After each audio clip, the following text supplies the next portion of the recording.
Hey guys, me and Dave. It's 11 or 11 1 5 2021. Oh my gosh. Can't get used to saying that, So I thought I'd do a little video tonight. Not much going on. Um they kind of laid off me a little bit today and all this stuff. Not a whole lot going on. I was reading your comments and all that stuff. Where are they getting the money and all that stuff? Some of you guys mentioned. My program is completely government sponsored. Some of the agencies are funding my program. They do have contractors. They have I don't know if you call them subcontractors or not, but they um, you know they they have contractors, government contractors, doing my program. Uh, and then I think they hire low-level scumbags to do this. Are well, oh gosh, what do you say about that? You know, I do think they teach some of these low-level people to do this. Like I said before, Dr. Duncan talks about how easy and simplified this technology is to work. He interviewed a guy or a couple of these guys for his book, and they didn't even know about MK Ultra. They didn't know anything. The guy said, "I'm just doing what I'm told, and I don't care." You know, that didn't care about anything. And that's the way these guys are. They don't care about anything. They don't care how bad you're getting hurt. They don't care if you have to go to the doctor for a doctor's appointment. They don't care. They will sit and torture you 24/7. These guys don't care about anything but themselves. They don't care about anything but themselves. You know. So my program is government sponsored. That's where they're getting all the money. I estimated they're probably spending a couple $1 million a year on my program, with all the gang stalkers and all this stuff. Getting doctors involved. Like I say, I was going to the doctor, and the doctor was, the psychiatrist was validating their technology. I was tortured in the fake psych ward. It was a fake psych ward. All he did was, it's not magic. All he did was take over an empty wing of the hospital and fill it with perps, and that's all they did. And I was being brutally tortured the last two times I was in there, and it's medical control pro, you know, um, so, but mine is government sponsored. They totally, so who cut the money off? Who's the big guy? It's someone in government. The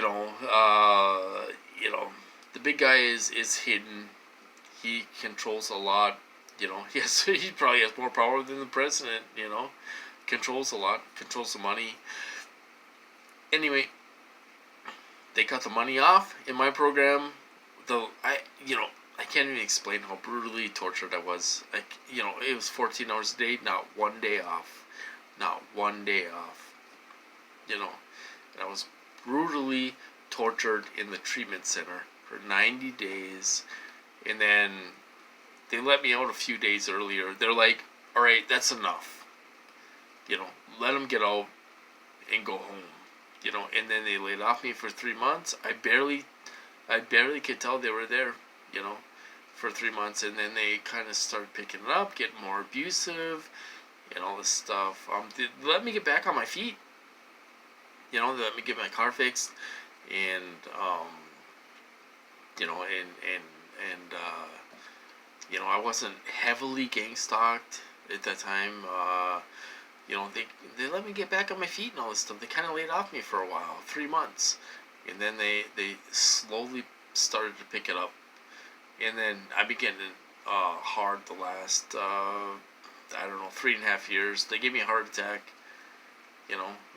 I took my dog Buddy for a walk at the park, And I came back home. Nobody was here, and they gave me a heart attack. I could barely breathe. There was such a tightness in my chest. I could barely breathe. You know, um, and then um, I text my sister. I don't know if she was working or what, but I said, I think I'm having a heart attack. And then she didn't respond, because I thought, well, maybe somebody could bring me to the hospital or whatever. So I had to call 911. And ambulance came and got me, and the 911 operator was super nice. She's like, do you want me to stay on the phone with you until they arrive and all this stuff? And I'm like, well, I think I'm okay. I'm sitting down, and there was tightness in my chest. It was hard to breathe. It felt like somebody was sitting on my chest, and it was getting more and more harder to breathe. And I was in the ambulance. They're like, do you think you can walk out to the ambulance? I'm like, yeah, I think I can walk out there, And then they're doing IV. They put 2 IVs in me. They were giving me nitro under the tongue. And then the guy's like, I think you're having a heart attack. And I was a priority. So they put the sirens on, raced me to the hospital, which was 10 minutes away. And there was a team of people waiting in there for me. And they were doing ultrasounds, x-rays. I mean, there was this team of people working on me. And they had me in surgery within 10 or 15 minutes. They had me in surgery, and I had 2 stents put in, And there was another blockage because the night before, I think they hit me a little bit. The night before, which was a Saturday night, and I think they hit me Saturday night, and then they said on V2K, oh, don't panic,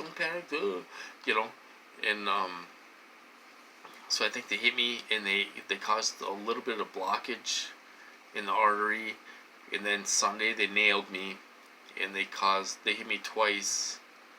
There was 2. Well, my heart's over here.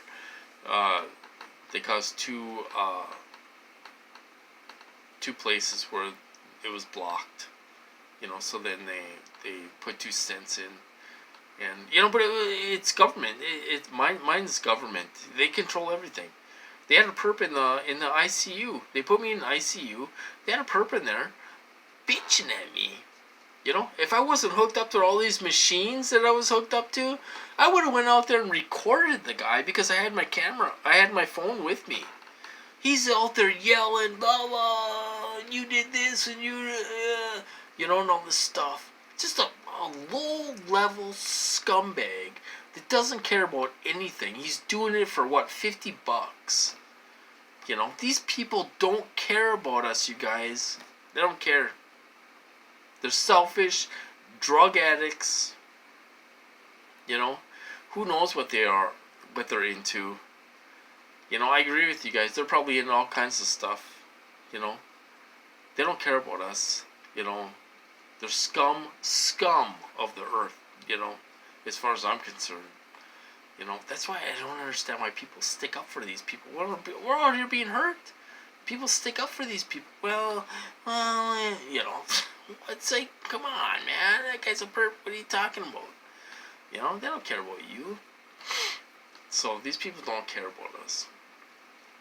Anyway, that's with that, So, okay, I'll tell you what happened today. They laid off me today. Okay, they'll lay off me for a few days, couple days or whatever, and then I'll get nailed. Okay?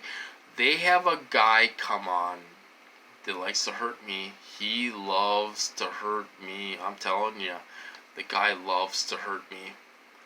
He'll come on. He's a predator. He comes on, like, say, a Thursday, and he'll hit me a little bit. And then, hit me a little bit, make me feel uncomfortable. And then on Friday comes along, and he'll hit me a little bit more. More aggressive. He'll hit me a little bit more. He's a predator, he slides in and hits you a little bit. and then the next day he'll hit you a little bit more. And then by the weekend, Saturday and Sunday, oh, he'll nail you. You know, he'll make it so you're almost calling for help. You know, so that's what these guys do. They have a guy that really likes to hurt me. You know, and he'll take, he'll slide in, take it easy on you a little bit. He'll hurt you a little bit on Thursday, and then Friday comes, he'll nail you more, and then Saturday and Sunday come, and he'll nail you where you're almost calling for help. You know, I go through this almost every week, you guys, or every other week. You know, so we're going camping on Thursday. I made reservations. We're gonna try to go camping. Hopefully, I won't get hit. We're just gonna go up there. You can't check in till 4, and it's dark by 4:30. You know, so we're gonna stay home, and Tanner's gonna eat his supper, and then we're gonna leave after that. We'll be up there by 5:30, which will be pitch black dark. And I don't know, there might be some people up there, maybe 2 or 3 or something, unless I send perps up there. You know, and we're just going to go up there and have a fire, have a couple of drinks, and chill out in the van. Basically, it's just a quick overnight. They always wake me up at like 5 or 6 in the morning, and then, you know, make some coffee or whatever, and chill out a little bit. And then we head home. It's a quick overnight, you know. Some may say, well, what's the point? Why is it even worth it? Well, we get a night away, you know, and stuff. So it's a night away, you know. It's a little bit of a break, you know. So that's what we're doing on Thursday. Okay, so I want to tell you what happened today. Okay, so they laid off me today. So I had to go get license plates. Oh, I'll tell you about this. Okay, so I had to go get license plates, license tabs, you know, for my van. They were due in December. Okay, so I went to the DMV and got tabs for my van. You know, so okay, so there was I don't know. There was a good-looking lady. She was good looking, noticeably attractive, you know. So they knew I was gonna check her out. You know, not check her out, but I was gonna look at her and think, oh yeah, she's attractive and all this stuff. All right. Okay, so she was in front of me, and she went and got, you know, she's like, I've changed the title, blah blah blah, you know, and all this stuff, and she was like banging. My perps always bang to validate, you know, so she was like banging on the counter and all this stuff, you know, if I'd look at her or look, you know, over here or whatever, you know. And so she was a perp. She was it's so hard to describe. I'm sensitized to this stuff, you know, but she was a perp, you know. And then you know, and then she left, right? So they had an older lady come in, you know, kind of a heavyset girl, lady, older, and probably in her 60s, and she was a perp, you know, and it was totally street theater. She was like, oh, I came in here, my truck was stolen, and blah, blah, blah, blah, blah. It happened in a different county, and all this stuff, you know, it just didn't make any sense. And the girl's like, well, I can't help you, you know, if it was a different county and all this stuff. And then another guy's like, oh, my battery's dying. Okay, so another guy's like, well, you know, try calling the Duluth Police Department and all this stuff. And she's like, well, it's in a different county and all this stuff. You know, why was she at the DMV? It didn't make any sense. She was a perp. And she was banging on the counter and talking real loud, you know, when they were putting thoughts in my head and all this stuff. And then, so I got my stuff taken care of. I was at the counter, you know, and the girl's like, she was really friendly, you know, she's like, yeah, oh, you need tabs and you get new plates this year. Alright, so I'm like, oh, great, I gotta change the plates, you know. So she was doing all my stuff and all this stuff, and then, you know, I walked out, to the van, and I left. But they had two perps in there, and an attractive lady to grab my attention, and she was, they were waiting for me to check her out. You know what I mean? I mean, they were waiting for me to look at her. Like, oh, she's attractive, and, she's a good-looking woman, and whatever, and then they were banging, and, doing all this stuff to validate and all this stuff, And then the older woman came in, and she went there, and it totally didn't make any sense. She's like, my car got, I think it was abandoned. My car got abandoned. I sold my car, and it got abandoned, and it didn't change the title and all this stuff. And this happened in a totally different county. I mean, the girl's like, I can't do anything for you, And then some guy's like, well, call the police department and all this stuff, and they're like, well, if it's in a different county, what can they do? It didn't make any sense. She was a perp, grabbing my attention, speaking really loud, banging on the counter, and all this stuff to, a street theater. They're involved. They do this for street theater. They'll get, people involved. I go to the grocery store. They'll get a clerk involved in banging and, get involved in street theater and all this stuff. It seems unreal, but they do it. They really do it. It's not me being paranoid. They sensitized to this stuff, and they get these people involved. They let me know that they're involved in my program. That's the thing. They always let me know I'm involved. Okay, so now if you tell one of the leaders this, they'll be like, oh, you're paranoid, and oh, you're going through the paranoid state, and I don't believe that. And, whose side are you on? Some of these leaders on these calls, act like they're not on our side.